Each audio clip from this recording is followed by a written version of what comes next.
তপশিলি জাতি কল্যাণ দপ্তরের উদ্যোগে রাজ্যে তপশিলি জাতি বিধায়কদের নিয়ে এক গুরুত্বপূর্ণ চিন্তন বৈঠক অনুষ্ঠিত হয়। বৃহস্পতিবার দিন সোনারতরী গেস্ট হাউসে অনুষ্ঠিত বৈঠকে শাসক ও বিরোধী দলের নির্বাচিত তপশিলি জাতি গোষ্ঠীর বিধায়কদের উপস্থিত থাকার জন্য আমন্ত্রণ জানানো হয়েছিল। মূলত রাজ্যে তপশিলি জাতি গোষ্ঠীর উন্নয়নে সরকারের তরফ থেকে কি কি প্রকল্প বাস্তবায়িত করা হয়েছে এবং আরো কিভাবে তাদের উন্নয়ন করা যায় সেই সমস্ত বিষয় নিয়ে আলোচনা করা হয়।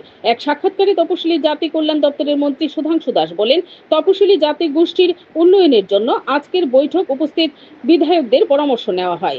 সার্বিকভাবে রাজ্যে তপশিলি জাতি গোষ্ঠীর উন্নয়ন বর্তমান সরকারের লক্ষ্য বলে উল্লেখ করেন মন্ত্রী Sudhanshu Das. Bureau report, BTV Tripura news. এই রিভিউ মিটিংয়ের মূল দুটো উদ্দেশ্য। প্রথম হচ্ছে এসসি ওয়েলফেয়ার ডিপার্টমেন্ট গত 2-2.5 বছর যাবৎ এই রাজ্যের তপশিলি জাতিভুক্ত মানুষের জন্য কি কাজ করেছে, আমি মন্ত্রী হওয়ার পর আমরা কি কাজ করতে পেরেছি সেই সম্পর্কিত বিষয়ের উপর তাদেরকে আমরা অবগত করব।